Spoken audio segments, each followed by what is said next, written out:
ብሎ የሚጠራው ከሆነ አንተም የዩሪ መንጋ ብለህ የምትጠራው ከሆነ አፋድም እኔም ማላቀውን ያልጻፍኩትን ይዋልልኝ ዶክመንት አምጥቶ የሚከስ ከሆነ አንተም በዛው የምትከስ ከሆነ ያው መጨረሻውን የምንል ካይን ያውጣ እንዳንተ አይነት የሚያስቀና ብሔርተኛ ያርገንና ሰርታ አሳየን ነው። እኔ ግን ቤቲ በውሳኔ ነው የምጸናው።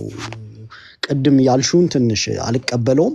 ህዝባችን ብዙ ክፍተት አለ፣ ብዙ ቀዳዳ መሙላት እንችላለን፣ ብዙ ነገር መስራት ይችላልው። እኔ ህዝቤን ድምጽ እንትን ለማለት አሁን ግን ራሳቸው ፋኖዎች ራሳቸው በእንደነዚህ አይነት ሰዎች እየተወከሉ እንዲህ አይነት ሙቭመንት እንዲሆን ከፈለጉ መብታቸው ነው። ዩሪ ታደሰ እጁን ታጥቦ አሁን ካለው ይሄ አደረጃጀት ምናምን ወጥቷል ለማለት ነው። ቤቲ የትላንትናውን እንደው ረገጥ አድርጌ ልናገር ብዬ ነው።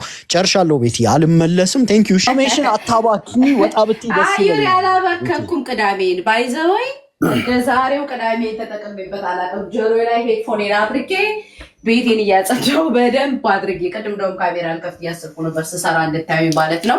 ቅዳሜን በደንብ ነው የተጠቀምኩበት። በዚህም መልኩ መጠቀም እንደምችል ዛሬ ተምሬያለሁ። ዝም ብዬ ካሜራ ላይ ተደቅኜ መፈልጋቸውን ሳላረግ ከሚመሽብኝ ማለት ነው። እና ይሄንን ቤትም ስለከፈትኩት ደስ ብሎኛል። ሌላው ከታች በጣም ብዙ ሰዎች ስትሳደቡ እንትናችሁን ፕሮፋይላችሁን ገብቼ እየተመለከትኳችሁ ነበርና ጥቂቶች የብልጽግና ሰዎች ናችሁ። ምንም እንትን የሌላችሁ ፎሎወር የሌላችሁ፣ ጥቂቶች ደግሞ በጣም ብዙ ጊፍተሮች ናችሁ። ምክንያቱም እናንተም ያው የብልጽግና ፈረሶች ብልጽግና ገንዘብ እየሰጣችሁ የአማራን የሚሰድቡ ሰዎችን የምታሳድዱ ሰዎች ናችሁ እና እመኑኝ በእናንተ ኮሜንት የሚሸማቀቅ አማራ የለም።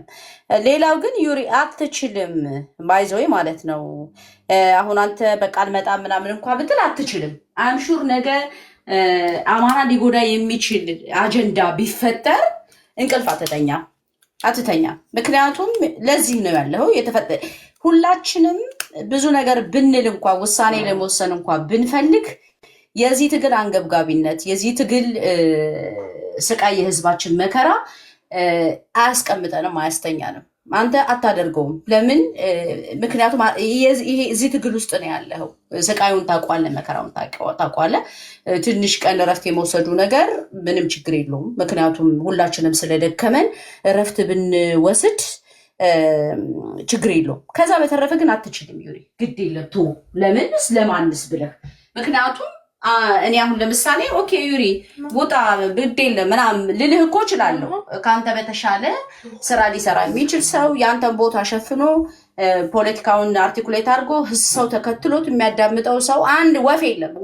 ወፍ ስለሌለ በፕሮፓጋንዳ መጣውም ትንሽ ፎሎወር ለማግኘት የሞክሩትም ሰዎች በስተመጨረሻ አቅም ስለሌላቸው ይጠፋሉ።